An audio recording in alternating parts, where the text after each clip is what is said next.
est-ce que la date officielle de naissance de l'Orphéon est celle qui figure sur la bannière, à savoir 1882? Eh bien, on peut dire tout de suite non, mais quelle est la date exacte de naissance de l'Orphéon? On ne peut pas répondre avec énormément de précision. Il y a eu un enregistrement d'une lettre précisant la naissance de l'Orphéon qui a été envoyée à la préfecture en 1859. Mais il se trouve qu'en 1907, un incendie a ravagé la préfecture et a détruit une grande partie des documents, dont cette lettre enregistrant la naissance de l'Orphéon.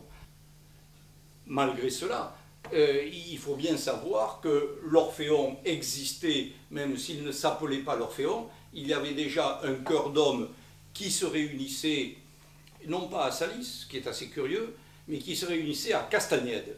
À Castagnède, à l'initiative justement de Denis Mage, dont nous venons de donner le nom, Denis Mage qui réunissait avec Sobot, il réunissait des amoureux du chant, certains de Castagnède, d'autres de Salis, qui venaient à pied de Salis à Castagnède pour chanter. Il n'empêche que cette bannière, dont on a fêté le centenaire en 1982, a été offerte à l'Orphéon par une grande personnalité de l'époque, par un couple.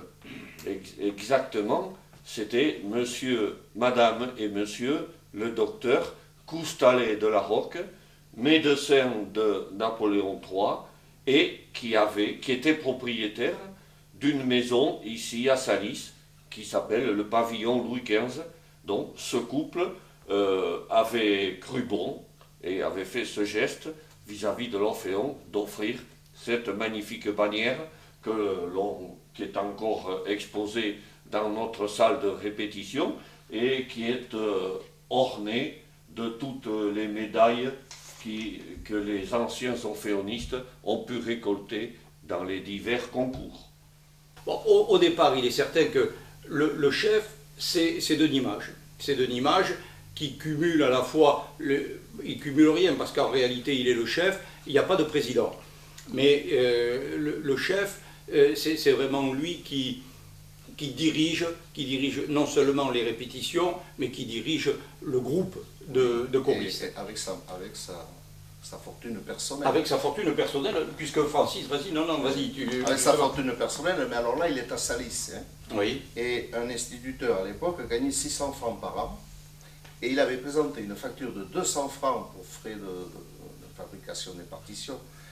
Et le conseil municipal de l'époque, c'était un de Colombe d'avant, le maire, avait refusé. Il ne pouvait pas payer. Mais après, 2 ans après, ils avaient mis comme obligatoire d'aider l'Orphéon. Donc au départ, c'est Denis Mage, et ensuite, alors on voit apparaître une figure emblématique de l'Orphéon, c'est Élisée Couster.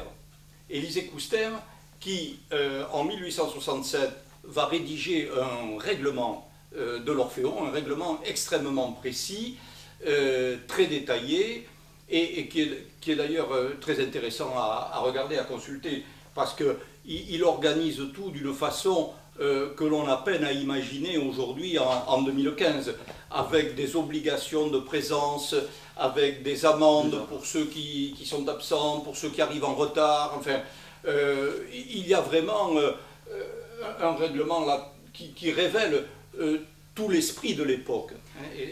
Alors lui a été président, puisque à partir de 1901, et comme le rappelait Jean-René, de la création des associations, il fallait un président. Il y avait obligation d'avoir un président à côté du chef qui dirigeait les répétitions. Et Élisée Couster donc, devient président. Il devient président. Il est en même temps le chef à un certain moment, mais il est le président. Et il va rester président jusqu'en 1919. En 1919, il s'estime un peu âgé et il va laisser la place de président, la charge de président, à son fils André. Parce qu'il faut dire que l'histoire de l'Orphéon, elle est liée aussi à l'histoire de la famille Couster. Nous avons eu Élisée, ensuite André Couster qui est resté jusqu'en 1976 président. Ensuite, ça a été Jean, qui est resté un peu moins longtemps, jusqu'en 1990. Alors après les chefs, donc il y a eu Élisée Couster, mage, Élisée Couster, il y a eu Jean-Baptiste Saint-Guilly, ensuite Bompas, Canon, je crois. Canon qui a été longtemps. Qui a été longtemps chef, qui est resté chef jusqu'en... Instituteur également. Instituteur à Salis, hein, c'est ça, qui est resté chef jusqu'en 1934. Et puis, à partir de 1936, bon, il y a eu plusieurs chefs qui ont fait de courts passages, qui étaient, je crois, vous me le rappeliez tout à l'heure, des musiciens. De l'orchestre thermal. De l'orchestre thermal. Oui. Et donc, vers la fin des années 30, on voit arriver quelqu'un qui, lui aussi, va marquer énormément l'Orphéon, c'est Lucien Cazat. Et Lucien Cazat va rester plus ou moins à la tête de l'Orphéon en tant que chef, pratiquement jusqu'en 1995, jusqu'à son décès. Chanson toujours nouvelle. On l'a toujours évité. Avec nos chansons.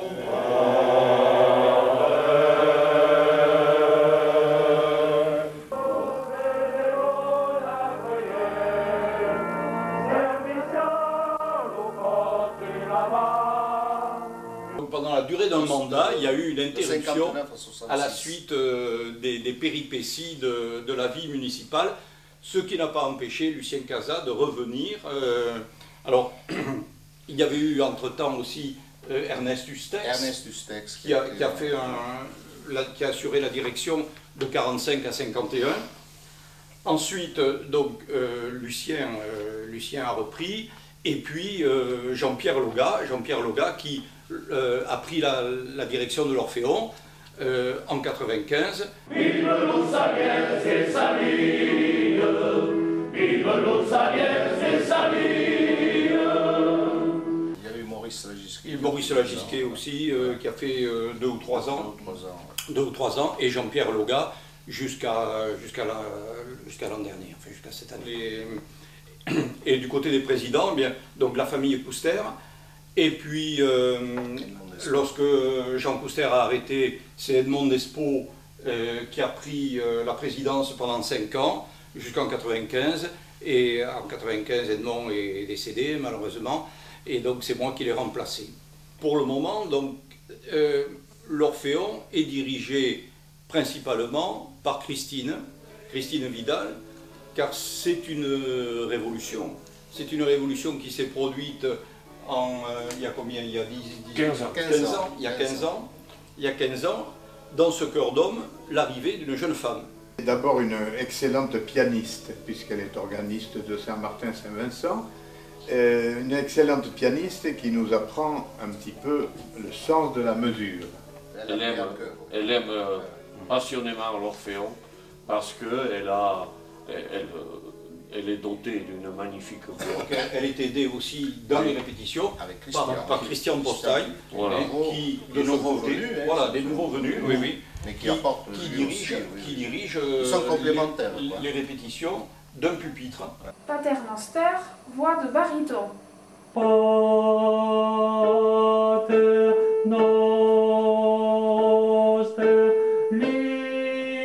Donc après les répétitions, on continue de travailler tous les deux pour enregistrer les versions MP3. C'est-à-dire on prend donc un morceau, on le chante voix par voix, on enregistre la voix de chaque pupitre sur dictaphone. Ensuite, j'envoie ça par internet à tous les gars de chaque pupitre. Je ne suis pas très à l'aise avec cet appareil.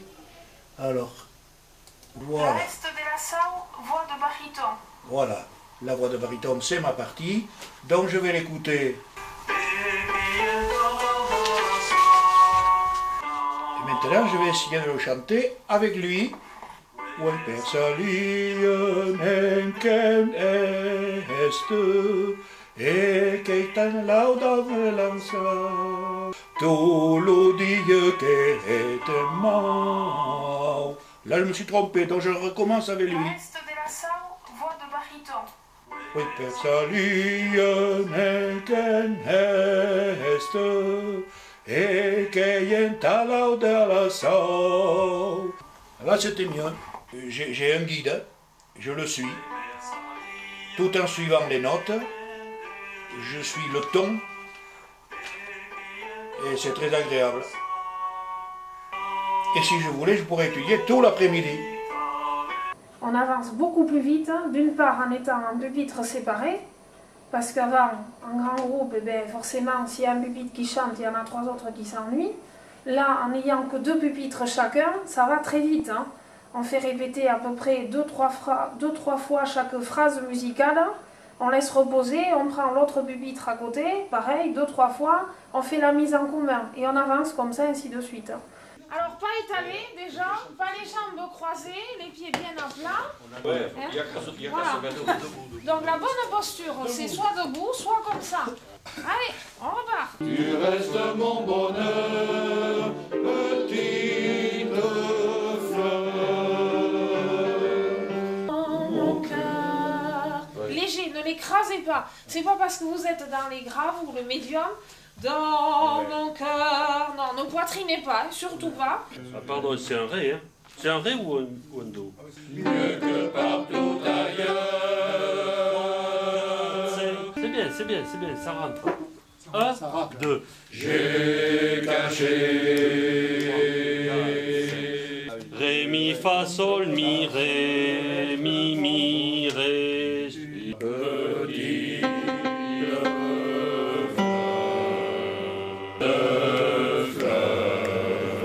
petite fleur. 3, 4, 5, 6. 6. Ah, quel dommage, on y était. Il me manquait le truc. On reprend. Et de toute façon, ils savent tout à côté. Ils n'ont rien à apprendre.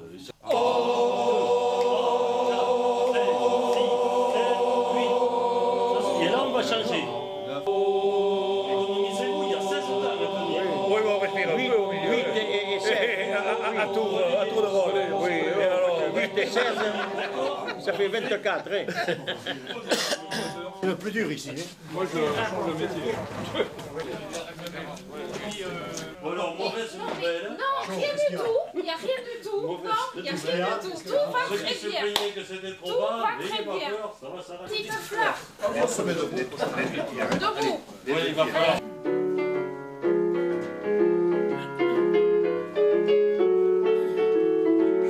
Et plus lentement.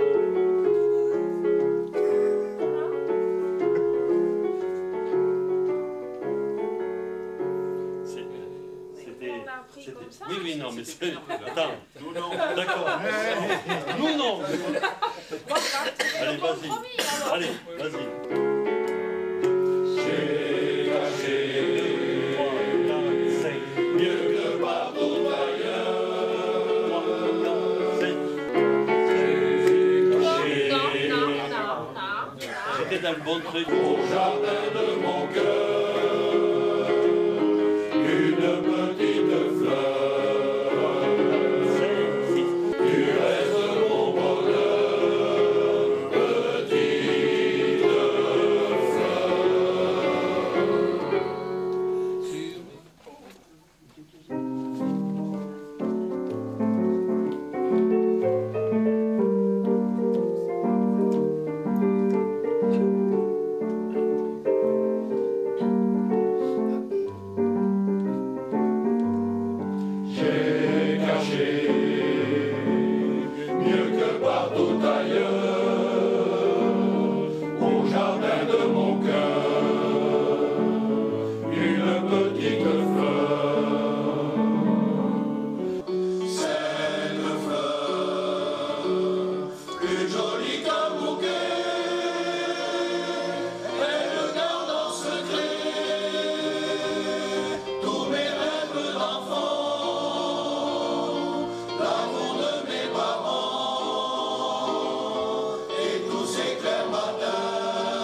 le chant à 4 voix d'homme, comme c'est à l'Orphéon, c'est un petit peu comme un tableau. Ben, il y a à 4 couleurs. Chacun doit amener sa couleur dans le tableau. Et si chacun l'amène, il y a une harmonie. Derrière, on va créer vraiment l'harmonie qui va faire plaisir à celui qui l'écoute. Une cloche sonne, elle chante dans le vent, obsédante et monotone, elle redit au vivant, Anderson et le sous fondamenta.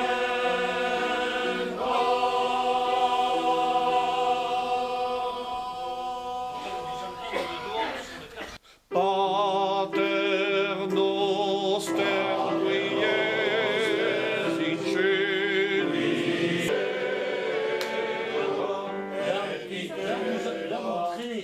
Là, vous traînez. Vous installez trop. Vous pouvez traîner à l'entraînement. Il ne faut pas traîner là maintenant. On n'est plus dans.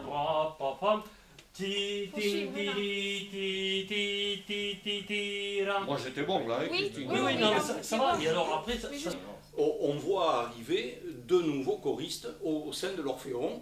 Alors, ils sont salisiens ou ils ne sont pas salisiens, ils viennent... Plus pas salisiens que salisiens. Ils sont peut-être pas salisiens d'origine, mais à partir du moment où ils vivent à Salis, ils deviennent salisiens.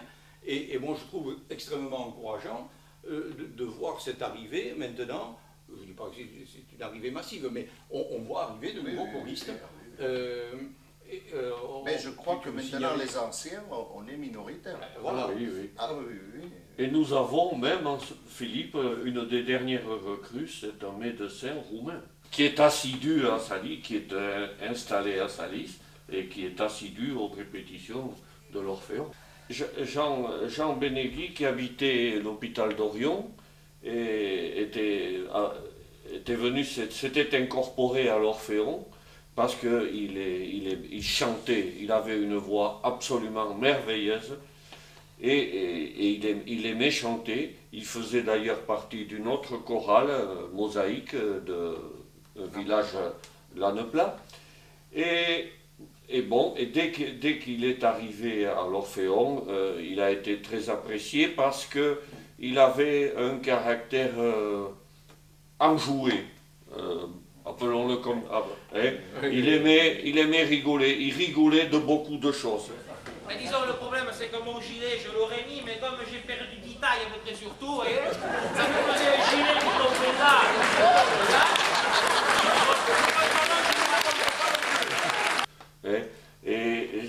Et son contact était très agréable. La pureté et la puissance de sa voix l'ont fait devenir immédiatement soliste, pour même des morceaux.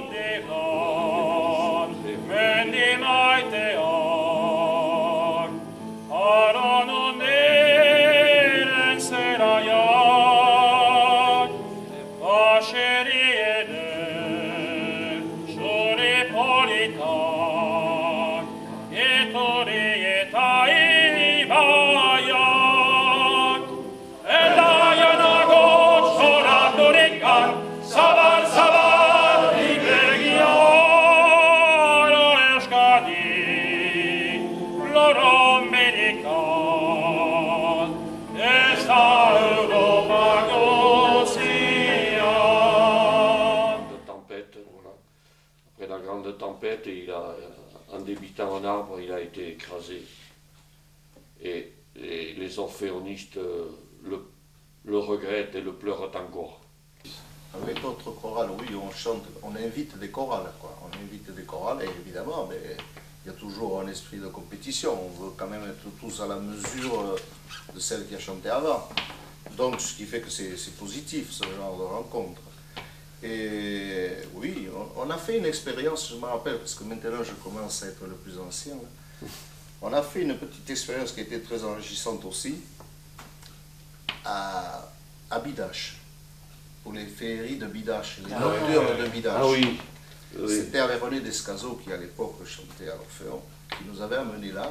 Et moi j'avais trouvé ça très extraordinaire. On faisait du playback, parce qu'on était en haut sur le château, feu, le château en feu, on était habillés en berger.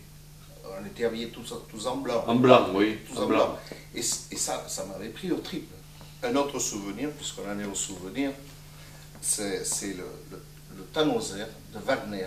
On a joué à une Sainte-Cécile avec l'harmonie. Et le geste magistral de Charlas, de Monsieur Charlas, donne la baguette à Lucien Cazat pour diriger et les musiciens et l'Orphéon. Et les chanteurs. Alors, et les filles. Je ne voudrais pas qu'on oublie la participation de l'Orphéon aux cérémonies patriotiques.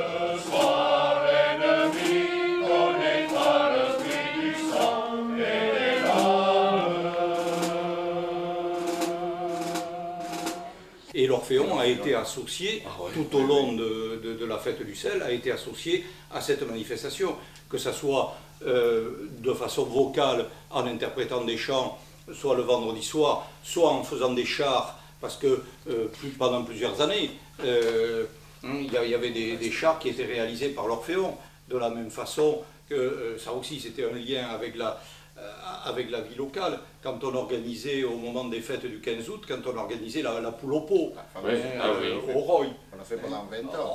On en a fait quelques-unes.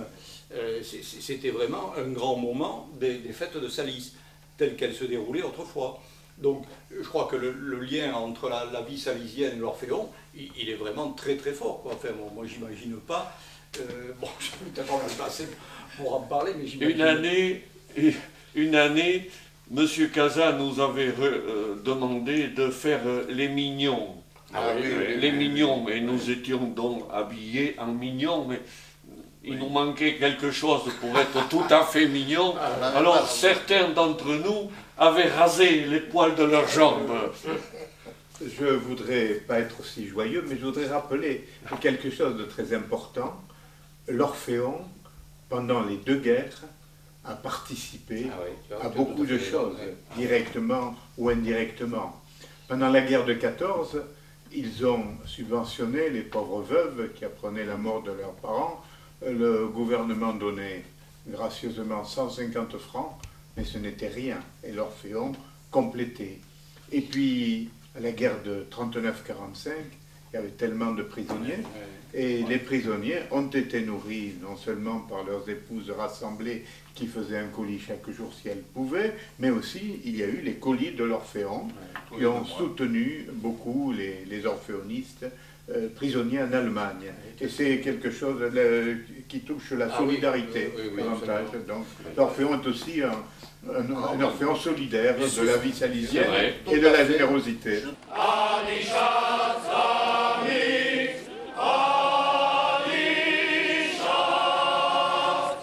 L'Orphéon de Salis existe depuis 154 années.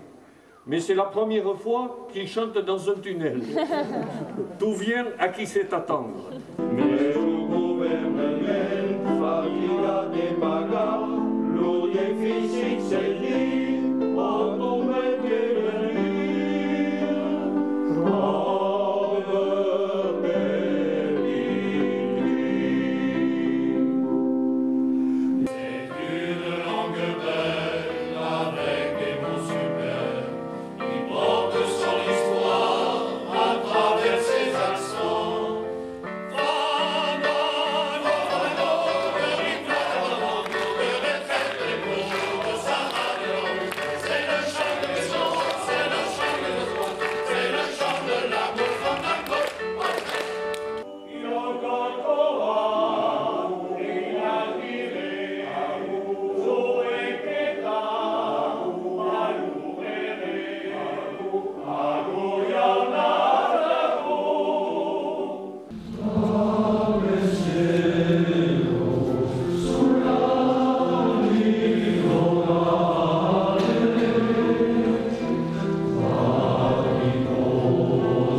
Et dans la roue. Eh bien oui, mais ça, c'est les Français. Mais qu'est-ce que tu t'occupes des autres? Putain, c'est rien compliqué. Ah, tu me fais chier, tiens. Pas ici, hein. Ah, qu'il est bon, le gros sel de Saline, pour nous les jambons, c'est lui le champion de tous les sels, c'est le sel de magique, rendez-vous Goyo qui le hait. S'énerve.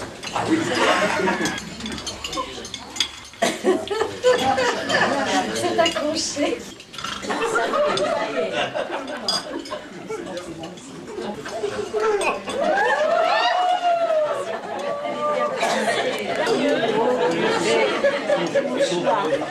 Oui, c'est sûr. Parole. Ça y est.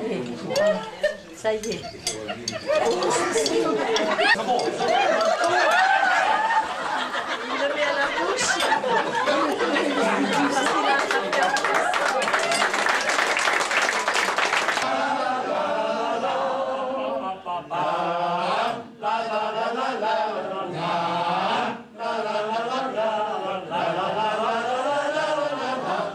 Avant d'entamer notre tour de chant, je voudrais dire combien l'Orphéon est honoré ce soir de participer à cette 18e édition du Téléthon.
Mur